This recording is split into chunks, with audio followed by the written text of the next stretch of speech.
Today we are going to start the first lesson from the textbook. So before starting the lesson, I would like to ask a few questions. So, do you like stories? Yes, we all love stories, right? So, what are some famous storybooks you read or story names? Yes, the Cinderella, the Beauty and the Beast, the Sleeping Beauty, Aladdin stories, Tenali Ramakrishna stories. Yes, Akbar and Birbal stories. So, Akbar and Birbal stories are famous for Birbal's cleverness or wittiness. So, our story is about Akbar and Birbal and how Birbal outwits an envoy who visited their kingdom. So, the lesson name is The Questions. It is written by Anupa Lal. So Anupa Lal is a famous writer who has written more than 20 books, especially for children. Let us look at some vocabulary from the lesson. The first word is snide. S-N-I-D-E, snide. Snide means unkind or insulting. Snide means unkind or insulting. And how do we use this word?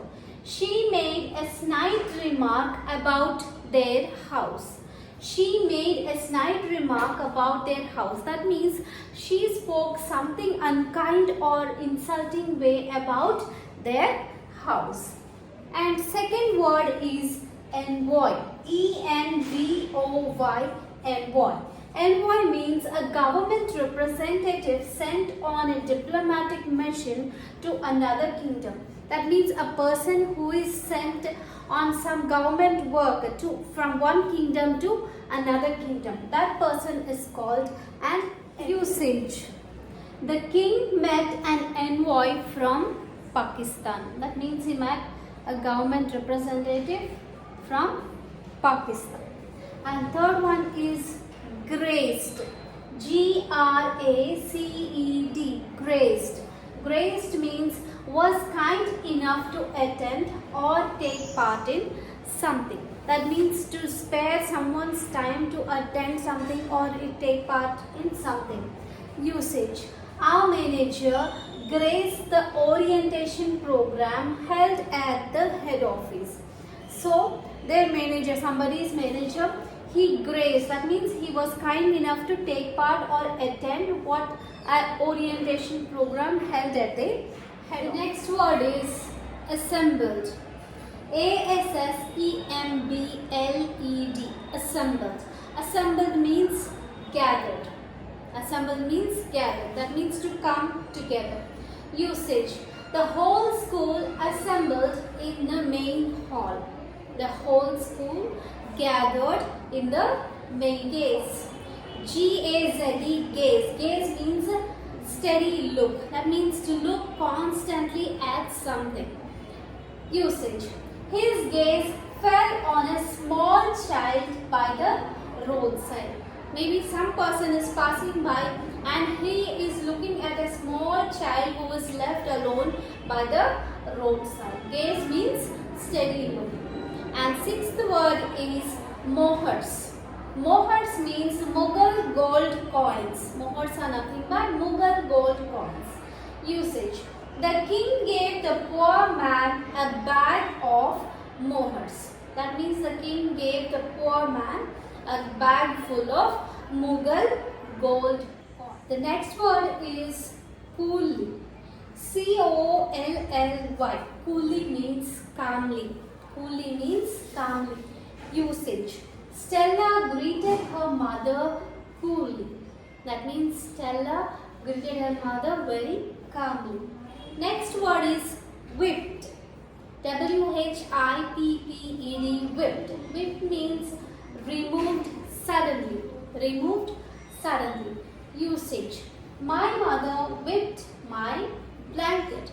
That means my mother removed my blanket suddenly. Ninth word is glowering. Glowering. Glowering.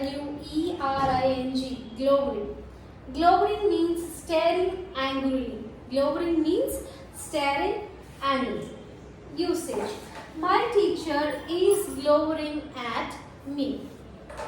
My teacher is staring angrily. Next word is composure. Composure. Composure means calmness. Usage. I lost my composure when I saw the result. So when I saw the result, I lost my composure. Composure means calmness. Stupendous. Stupendous. Stupendous means wonderful and amazing. Usage. Raj made stupendous discovery.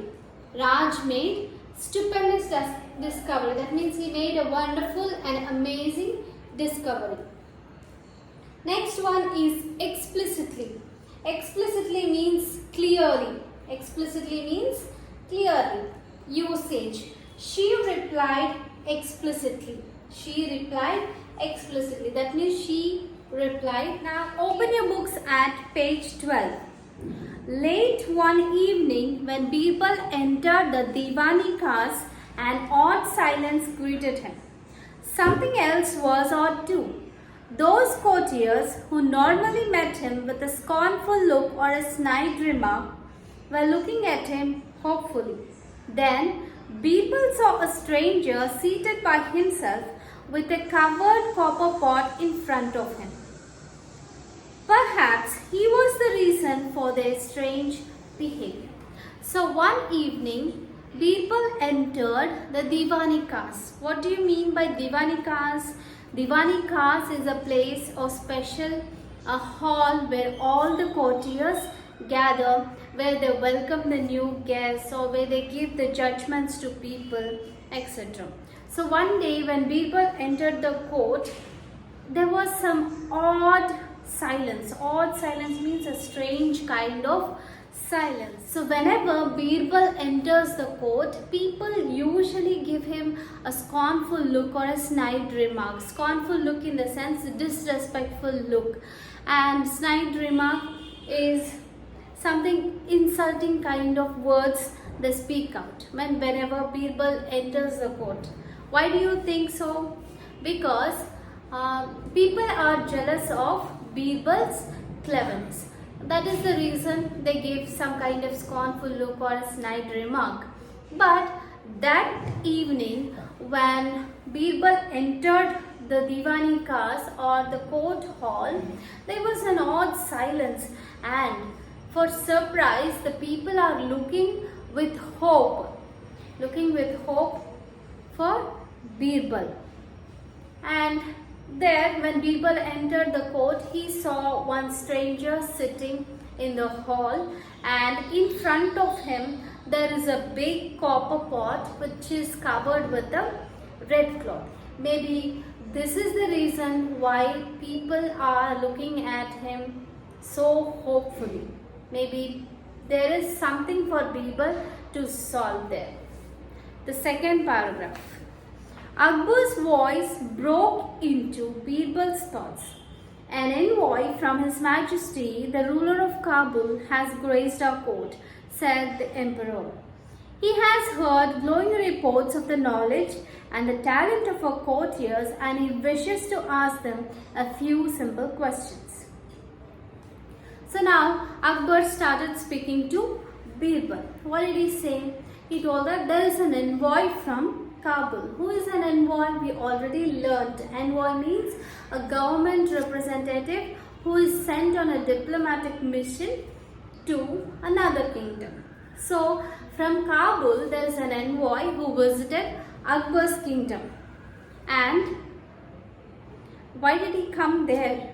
Because the emperor of Kabul, he heard a lot of things about the courtiers of Akbar, about their intelligence, and that's why he wanted to test their knowledge. That's why he sent an envoy to their kingdom. "We are deeply honored," murmured Birbal, bowing to the stranger.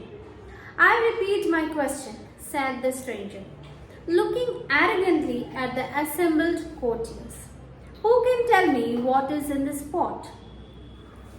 So now Birbal gave a gentle bow as if showing an honor to the envoy, and the envoy again started. "Now again I repeat my question." So we know that he has a big copper pot in front of him and it is covered with a cloth, and his first question was, "What is inside the pot?" None of the courtiers was willing to meet his gaze. "What could it be?" whispered Raja Todar Mal to Mullah do Piazza. "Dry fruits, perhaps," muttered the mullah. "He comes from Kabul." "That would be too easy an answer," hissed Shabazz Khan. "Precious stones, a length of fine silk, gold mohurs. The pot could be full of anything," whispered Shadisha. "How are we to know?" "Now that Birbal has come, let him put his head in the noose," said Mullah do Piazza softly. "Let him answer this impossible question. Who knows, by some fluke, he may guess the right answer." So now, what is happening? When the envoy asked this question, none of the courtiers were able to meet his gaze. Gaze means his steady look. Nobody is able to look straight into his eyes because nobody knows what is actually inside the pot. So these courtiers, they started discussing among themselves.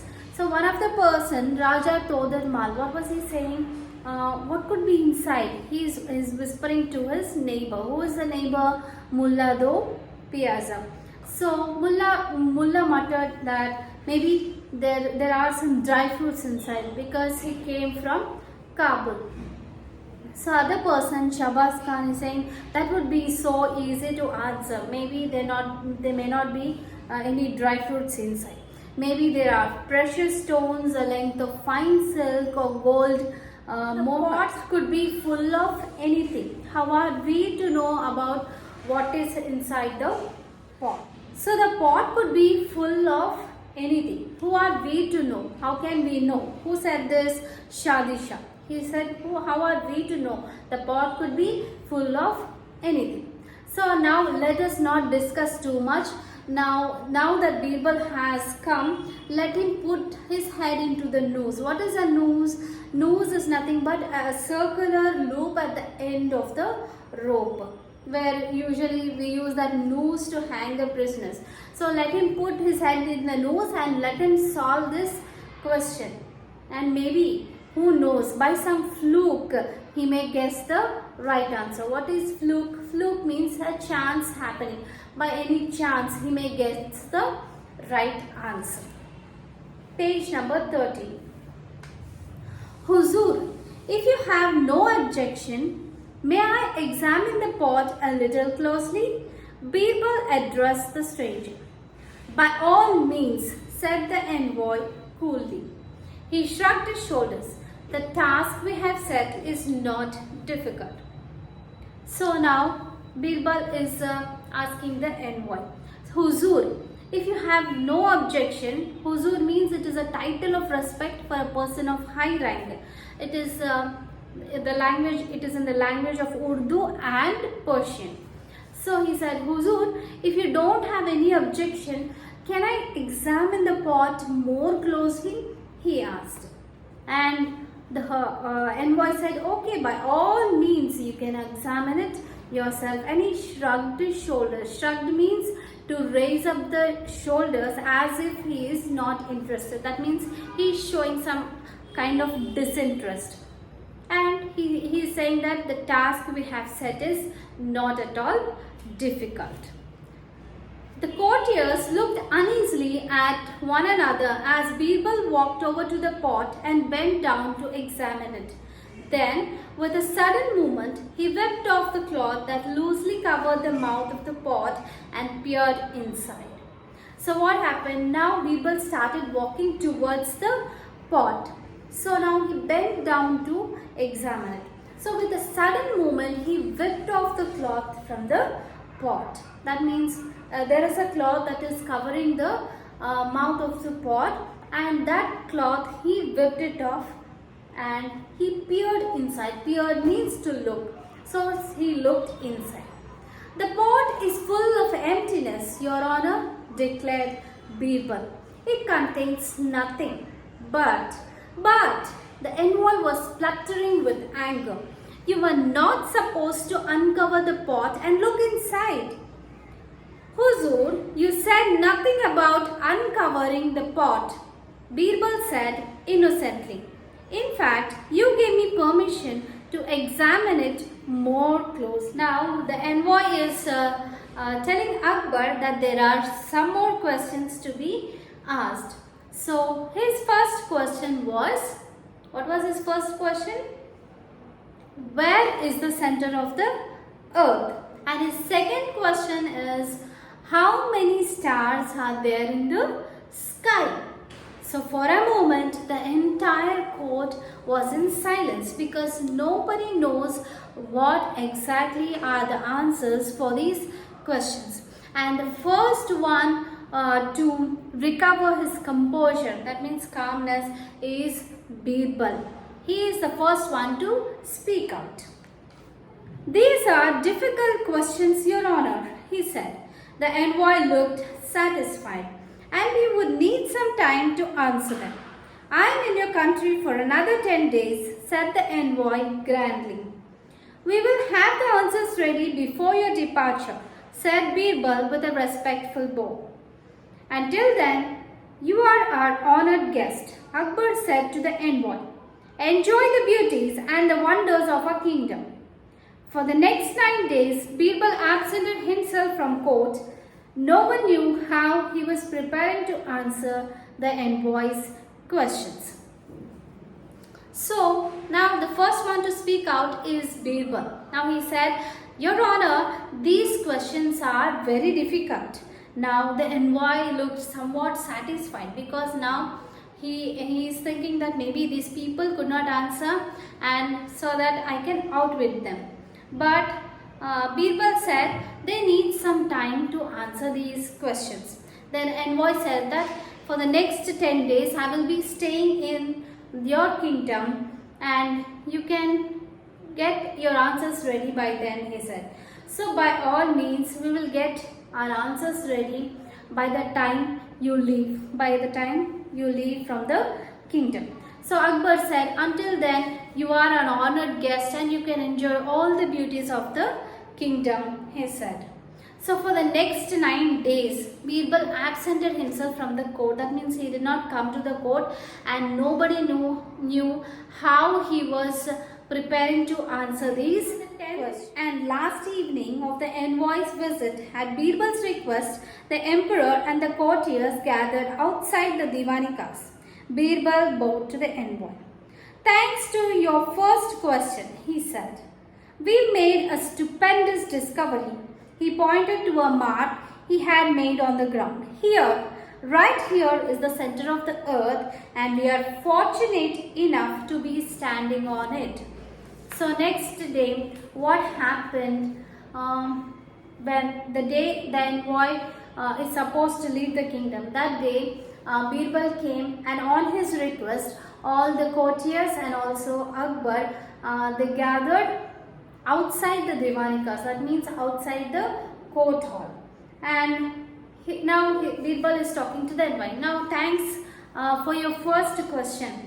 So we made a stupendous discovery. That means we made a wonderful and amazing discovery. You know, he marked something on the ground and he pointed to it and he said, here is the center of the earth.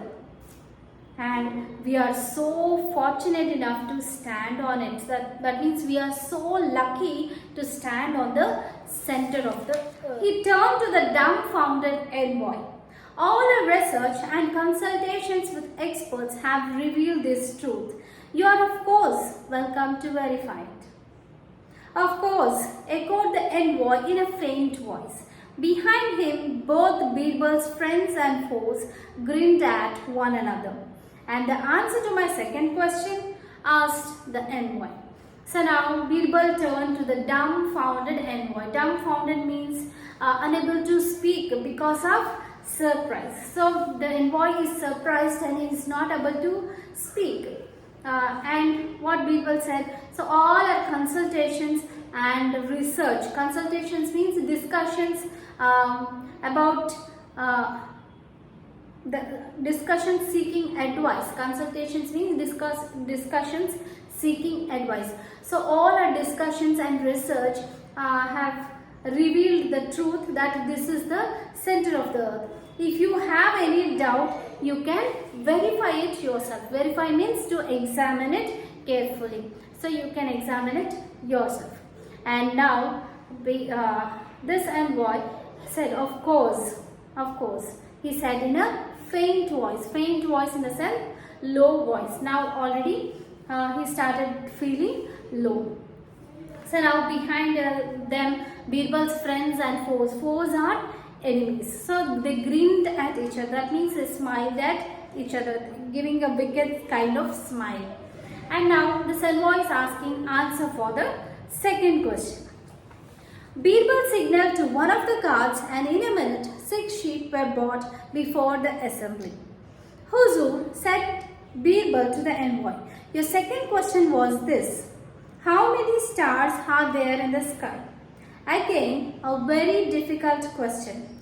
Huzur, but here is the answer.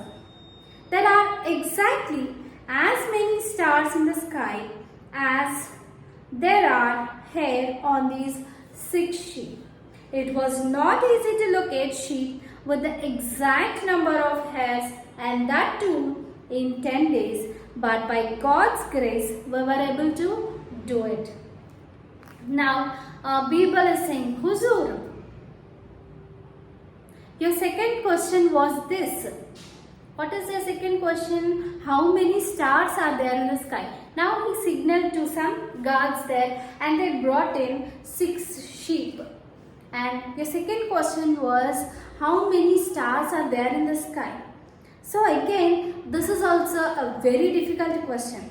So here, look here, and the number of stars in the sky are equal to the number of hairs on these 6 sheep. But it is very difficult for us to find exact sheep as the number of the stars. But by God's grace, we were able to find these. So once again, the envoy was at loss for words. But what is the actual number of stars in the sky? He is at loss for words, and his words started to stammer. But what exactly is the number of stars in the sky? He asked. You did not explicitly ask for number, Huzur, Birbal said patiently. You merely expressed a desire to know how many stars are there in the sky, and we have answered your question. However, if you wish to know the exact number, I am sure a verification of our claim would provide it. So when the envoy asked, but what is the exact number of stars in the sky? Birbal replied, but Huzur, you did not ask explicitly for the exact number of stars. Explicitly means clearly. You did not clearly ask for the exact number of stars, but you said how many stars are there in the sky. And I hope we answered your question. We answered your question. And if there is any doubt, if you still have any doubt, you can verify what we have brought. That means you can count the hairs on the sheep and verify it yourself. The envoy knew he had been defeated. Over his sullen hand, Emperor's eyes met Birbal's, full of laughter and admiration. Once again, Birbal had proved that he was truly unbeatable. So now what happened? Finally, now the envoy knew that he was defeated and he could not win over the wittiness of Birbal, and he accepted his defeat. And now Emperor and Birbal were looking at each other with laughter and admiration. That means admiration in the sense Akbar has some kind of admiration towards Birbal as he solved this difficult problem. And your work is go through the lesson and read the vocabulary along with the usages.